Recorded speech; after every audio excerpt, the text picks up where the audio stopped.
I'm Emily. Welcome to Scars and Stories. If you like storytime vibes, hit subscribe and let's dive in together. David thought his marriage was solid. 14 years of routines, laughter, and trust. But one ordinary evening, trust shattered with the flick of a receipt. While reaching into his wife Margaret's jacket pocket for tissues, his fingers brushed against a folded slip of thermal paper. Not from the pharmacy, not from the grocery store, from the downtown Marriott.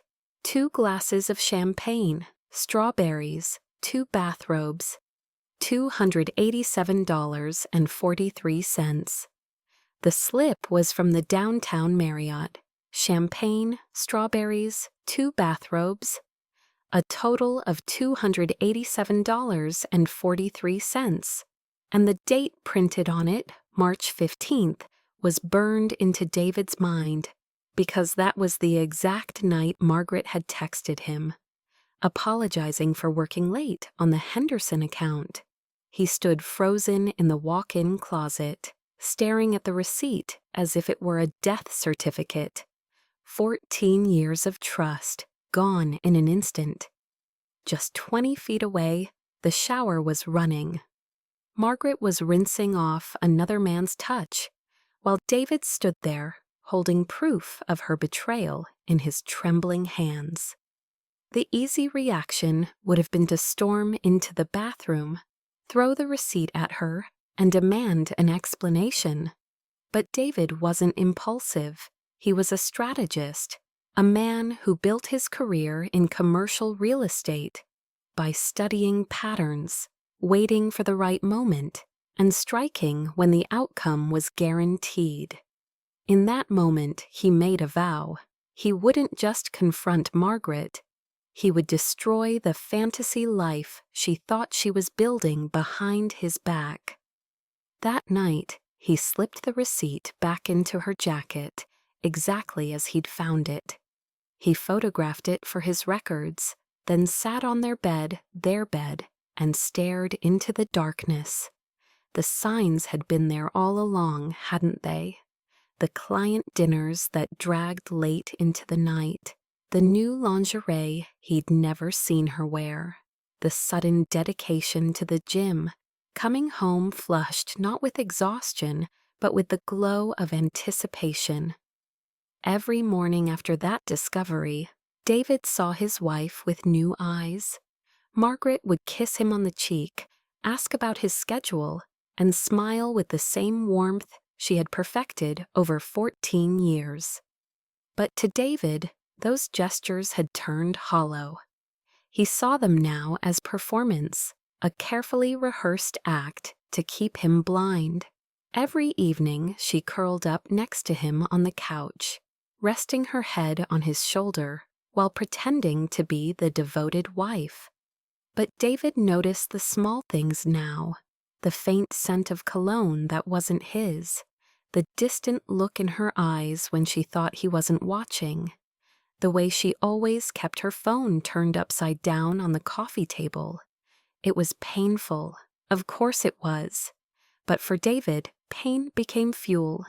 Instead of exploding in anger, he began collecting every inconsistency, every suspicious pattern. He told himself information is ammunition, and I am going to need an arsenal. One evening, after Margaret left for yet another client dinner, David sat at the kitchen table with his phone. He hesitated only once before dialing a number he had searched for earlier that day. Hartwell Investigations. "Mr. Hartwell," David said, his voice steady, "I need documentation. My wife is active outside this marriage. I already have some evidence, but I need the whole picture. Money is no object." Hartwell's calm, professional tone answered back, "We'll take care of it, Mr. Anderson. Discretion is our specialty. You'll have what you need." When David hung up, he realized he was smiling for the first time in months. Margaret thought she was the predator, sneaking through shadows. But in truth, she had just become prey. and David had set the trap. The next morning, David tried something different. Over breakfast, while Margaret scrolled casually through her phone, he asked, "So how late did you stay at the office last night?" Margaret didn't flinch. She smiled, stirring sugar into her coffee. "Oh, not too late. Derek and I had to iron out some last-minute details on the Henderson project. You know how clients are." David nodded slowly, hiding his smirk behind the newspaper. She had offered Derek's name without hesitation, almost as if rehearsed. It was a test, and she had failed. Later that week, Hartwell delivered his first set of photographs. Margaret at a restaurant David had once suggested for their anniversary, laughing, her hand covering Derek's across the table. Margaret entering a hotel on 5th Street, Derek following 7 minutes later. Evidence, clinical and undeniable. David studied the pictures alone in his office. His chest tightened, but his mind remained sharp. "She's not just cheating," he muttered to himself. "She's building a whole new life and using me to pay for it." That night, as Margaret dressed for another supposed client dinner, David leaned against the doorway and asked, "Another late night? Henderson again?" Margaret let out a practiced sigh. "Yes, Derek thinks we're close to finalizing things. I'll probably be late, don't wait up." David smiled faintly, his voice calm. "Sure, just don't work too hard." Inside, though, his mind was racing. Tonight, Hartwell's team would be watching, documenting every lie Margaret told and every touch she shared with her lover. A week later, Hartwell called with updates. "Mr. Anderson," his voice was calm, professional, "we've confirmed your suspicions. Margaret has been billing extra hours to the Henderson account, but she's been spending that time with Derek. We have photos, videos, and time logs. Do you want everything sent to your office or your private email?" David replied without hesitation. "Send it to my office. Mark it confidential. I'll handle the rest." Then, after a pause, he added, "And keep watching. I want everything documented, every dinner, every hotel, every lie." That evening, Margaret came home glowing, her perfume clinging to her skin. David poured them both a glass of wine. He watched her carefully, studying the smallest details. The way she tucked her hair behind her ear, the subtle smirk she tried to hide, the extra time she spent staring at her phone when she thought he wasn't looking. "So," David said casually, swirling his wine glass, "did you close the Henderson deal tonight?" Margaret's eyes flickered, just for a second. Then she laughed softly. "Almost. Derek thinks we're close. We just need a little more time." David leaned back, sipping his wine, hiding the storm brewing inside him. "She really believes she's fooling me," he thought. "Good, let her think that." The next report from Hartwell was brutal. 23 minutes of hotel surveillance footage. Margaret laughing in the lobby, her laugh deeper, more sensual than the one she used at home. Margaret walking differently, her hips swaying in a way she never did for David. She was performing, transforming, saving her best self for another man. David watched the footage late into the night. His hands clenched, but his face remained calm. "This isn't just cheating," he murmured. "This is theft. She's stealing time, stealing money, stealing my life, and handing it to him."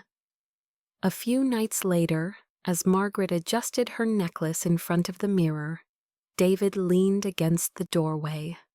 "That's a beautiful dress," he said softly. "Haven't seen you wear it in years." "What's the occasion?" Margaret's eyes sparkled, but her answer was rehearsed. "Just dinner with clients. You never know who might show up, so I want to look professional." David smiled faintly, walking closer, his tone casual. "Professional? With champagne and strawberries?" Her hands froze for a fraction of a second. Then she laughed, brushing him off. "You and your jokes, David." But her reflection in the mirror betrayed her. Her smile didn't reach her eyes. That same week, Hartwell delivered a new folder. Inside were receipts Margaret had charged to their joint account, dinners at high-end restaurants, boutique hotel stays, even small gifts. "She's not hiding the trail," Hartwell noted in his report. "Almost reckless." "It suggests she thinks you'll never notice." David read each page carefully, his jaw tightening. "Oh, I've noticed," he whispered. "I notice everything now." At dinner one evening, David casually asked, "So how's Derek holding up?" "You've mentioned him a lot lately." Margaret blinked, caught off guard. "He's fine. Just focused. Clients like him?" "Why do you ask?" David shrugged, stabbing his fork into a piece of steak. "Just curious. You talk about him like he's your shadow. Makes me wonder if I should meet the guy." Margaret laughed nervously. "No need for that, really." She changed the subject quickly, but David noted every twitch of her fingers, every shift in her tone. 2 weeks later, David had enough evidence to fill a small cabinet. Photos of hotel rooms, videos of stolen kisses, bank statements showing unexplained expenses, even voice recordings courtesy of Hartwell's team, capturing Margaret whispering to Derek about their future together. Each piece of evidence cut David like glass, but instead of bleeding, he built armor. Every late night, every lie she told, became another brick in the wall he was constructing between them. A wall she didn't even realize existed. David began to move quietly. He contacted his lawyer, a sharp woman named Elaine Carter, known for her precision in divorce settlements. Together, they outlined a plan: secure the finances, gather irrefutable evidence, and prepare to strike when Margaret least expected. Elaine's advice was clear. Move your assets first, quietly. Make sure when the truth comes out, she has nothing to drain. She will fight, David. Cheaters always do. But you'll be 3 steps ahead. That week, David began redirecting funds. Accounts were shifted, investments placed under trusts, and joint accounts quietly emptied of surplus cash. Margaret never noticed. She was too busy sneaking away to hotel rooms, convinced David remained oblivious. Meanwhile, Hartwell's final report landed on David's desk. In it was everything he would ever need: dates, times, photographs, even receipts, showing Margaret had used David's credit card to pay for luxury weekends with Derek. David flipped through the pages, then closed the folder with deliberate calm. "It's over," he whispered to himself. Not the marriage, no, that had ended weeks ago in his heart. What was over was Margaret's illusion, her secret world built on lies. He would dismantle it, piece by piece, until she was left with nothing but the wreckage she created. That night, as Margaret slipped into bed beside him, David whispered softly, "I love you." She smiled, relieved, and drifted to sleep. David lay awake, staring at the ceiling, knowing those would be the last words of love she would ever hear from him. The night David chose was deliberate, a Thursday. Margaret always claimed Thursdays were for networking dinners, when in reality, she and Derek reserved a suite at the downtown Marriott. Hartwell's team had already confirmed her routine. David wasn't guessing anymore, he knew. David didn't storm in recklessly. Number. He prepared with military precision. First, he handed Elaine, his lawyer, a sealed folder containing all of Hartwell's evidence. Then he contacted the hotel manager discreetly. Money made doors open silently. By evening, David had access to a private adjoining room, one wall away from where his wife thought she was safe. Through a hidden camera Hartwell had set up earlier, David watched Margaret enter the suite. She was radiant, hair loose, heels clicking against the marble, her laughter high and carefree. Derek followed minutes later, pulling her into his arms before the door had even closed. David's hands tightened into fists, but his face remained cold. This wasn't about rage anymore. This was about justice and timing. He glanced at his watch. Not yet. Let them dig their own grave a little deeper. Inside the suite, Margaret poured champagne, her laughter filling the room. "To us," she whispered, clinking glasses with Derek. "Soon everything will change." David has no idea, but David did know. And in that moment, standing in the silent adjoining room, he felt something shift inside him. Pity, number, power. For the first time in months, he was in complete control.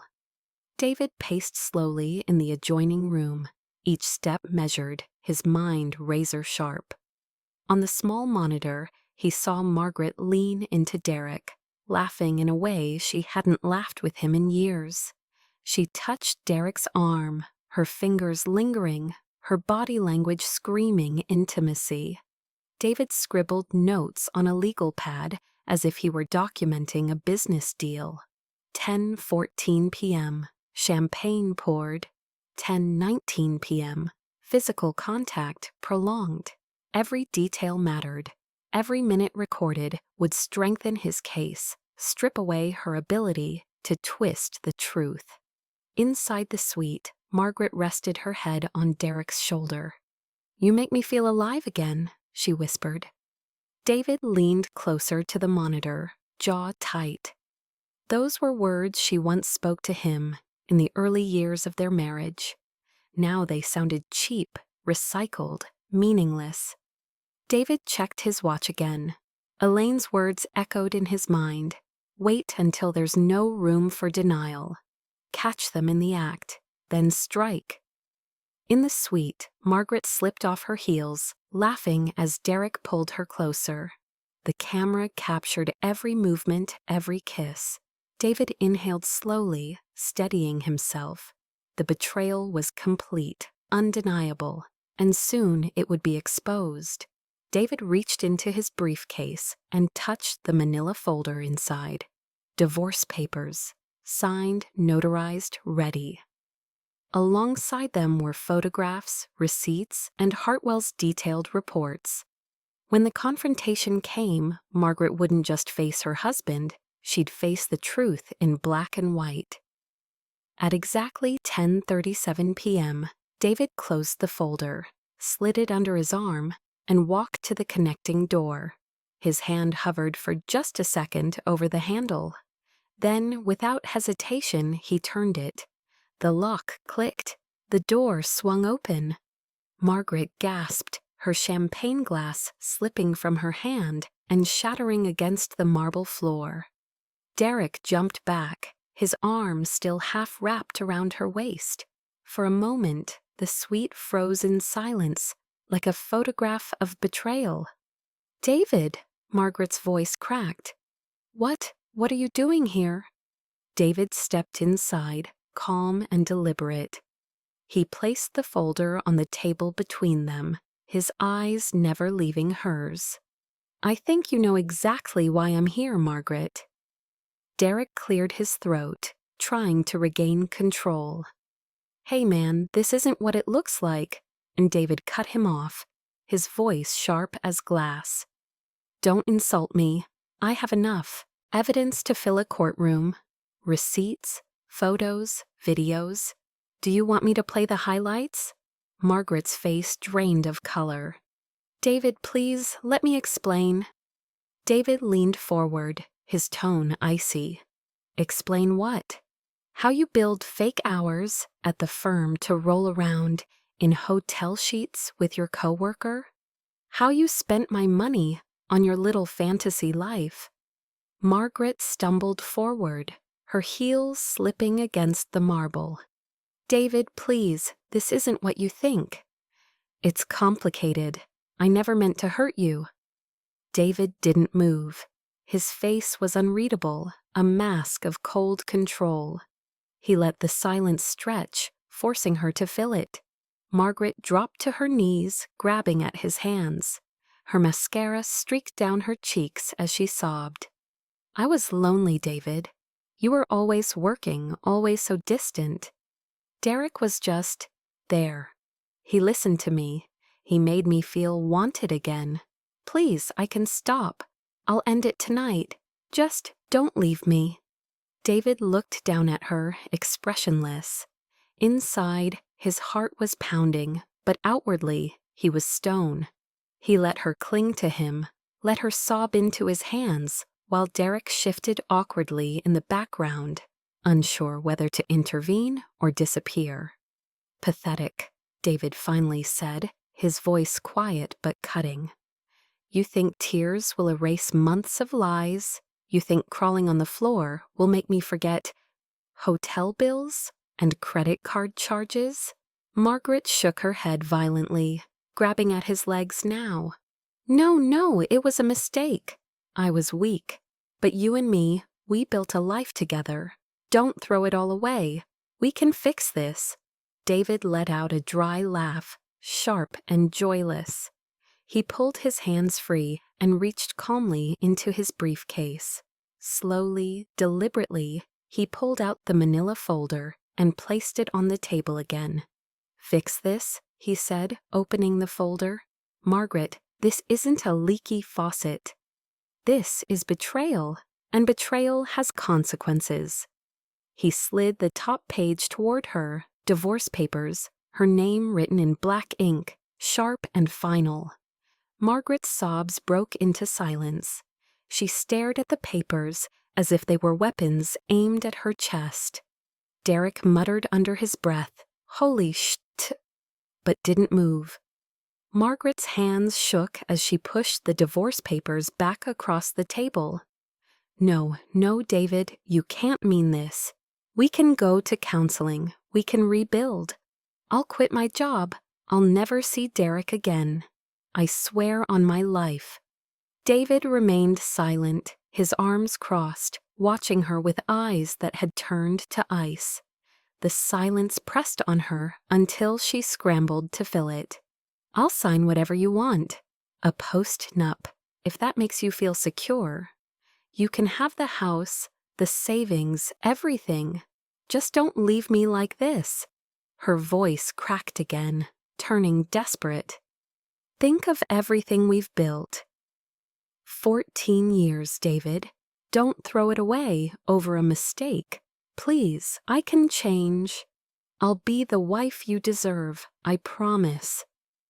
David tilted his head slightly, almost amused. The wife I deserve? His voice was soft, but every word landed like a hammer. You mean the wife who spends our money on hotel rooms? Who lies about late nights at the office while another man touches her? Margaret's tears flowed harder, and she reached for his arm again. I was lost. I was stupid, but we can fix it. I'll dedicate every day to making it up to you. I'll prove it. Just give me a chance. For the first time, David bent down so his face was level with hers. His voice dropped to a whisper, calm and deliberate. Margaret, every word you say is for you, not for me. You're not begging for our marriage. You're begging for your comfort, your lifestyle, your security. Tell me I'm wrong. Margaret froze. Her mouth opened, but no words came. The silence was her answer. David straightened up, pulling the folder closer. His movements were slow, deliberate, the way a judge might handle a verdict. He flipped the papers, stopping on the final page.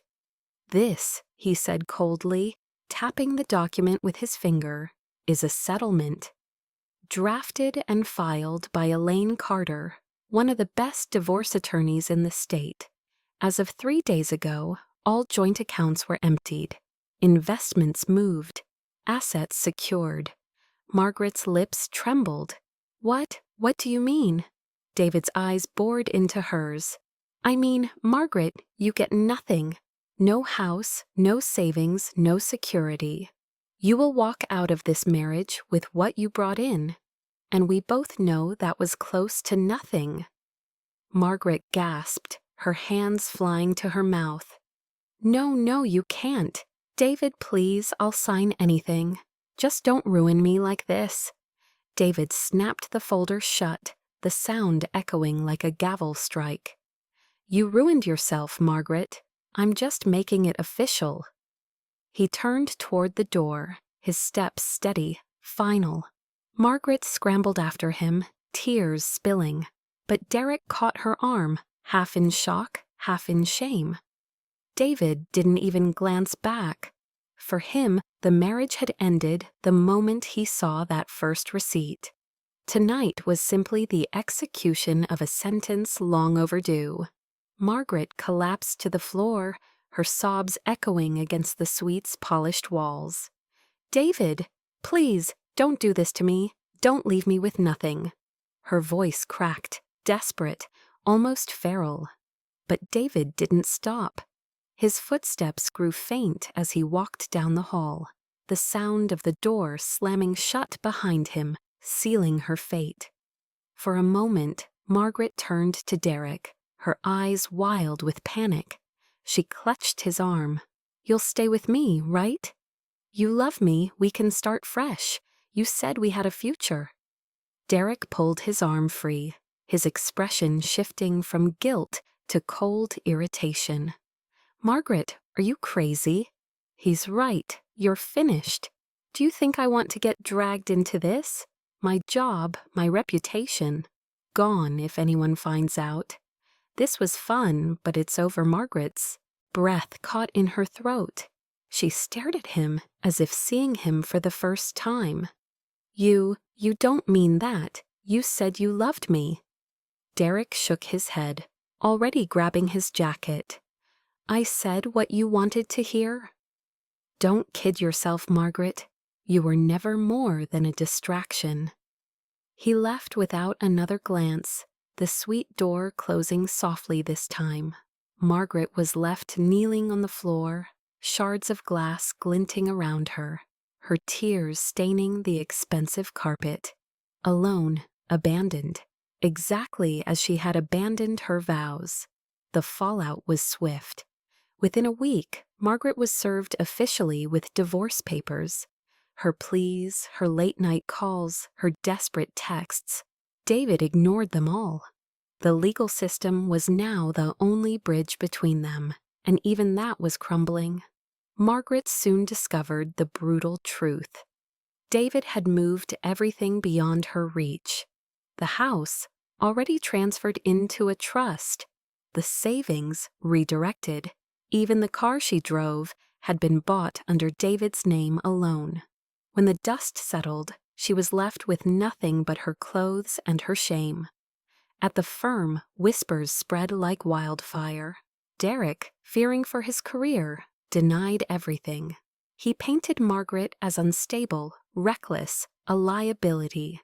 In the end, she lost not just her marriage, but also her job, her reputation, and the man she thought would save her. David, on the other hand, thrived. The divorce was finalized on his terms, leaving him financially secure and emotionally lighter. For the first time in years, he felt free, free from lies, free from manipulation, free to rebuild a life that belonged only to him. One evening, sitting on his porch with a glass of bourbon, David reflected on everything. 14 years had ended in betrayal, yes, but also in revelation. He had learned that love without respect is a hollow shell, and trust once shattered can never truly be repaired. He looked into the night sky, and whispered almost to himself, "She thought she played me." But in the end, she played herself. Margaret's decline was merciless. With no home of her own, she was forced to rent a cramped, run-down apartment on the edge of town. The walls were thin, the pipes leaked, and every night she lay awake, staring at the ceiling, haunted by what she had lost. Friends she once bragged to at company parties stopped returning her calls. Invitations dried up. Even her family, tired of the drama and ashamed of the gossip, kept their distance. Margaret was truly alone. She tried reaching out to Derek one last time, dialing his number with trembling fingers. The call went straight to voicemail. He never called back. Days turned into weeks and weeks into months. Margaret dragged herself to low-paying temp jobs, each one a reminder of how far she had fallen. Once she had champagne in hotel suites. Now she had instant noodles and overdue bills.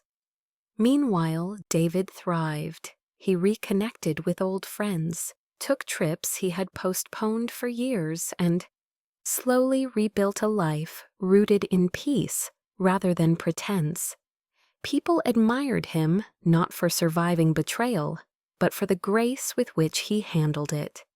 And now, dear listeners, this is Emily again. What can we take from David and Margaret's story? Trust is the foundation of marriage, but once broken, it rarely returns. Protect your boundaries, protect your finances, and above all, protect your self-respect. Because sometimes the sweetest revenge isn't shouting or fighting or even catching someone in the act. Sometimes the sweetest revenge is walking away stronger, leaving the betrayer to choke on the ruins they created. In the end, David's story reminds us that betrayal is not just about broken vows. It's about broken respect, broken honesty, and broken boundaries. When those things collapse, love cannot stand. Sometimes the hardest choice is the most necessary one: to walk away, to protect yourself, and to rebuild stronger than before. Justice isn't always about revenge. Sometimes it's simply about refusing to carry the weight of someone else's lies. So if you ever find yourself standing at a crossroads, remember David. Patience, preparation, and self-respect can turn even the deepest betrayal into a stepping stone toward freedom. This is Emily, and you've been listening to Scars and Stories. If you found truth, strength, or even just a little satisfaction in today's story, make sure to subscribe, share this with a friend, and join me again for the next tale, where betrayal always meets its end.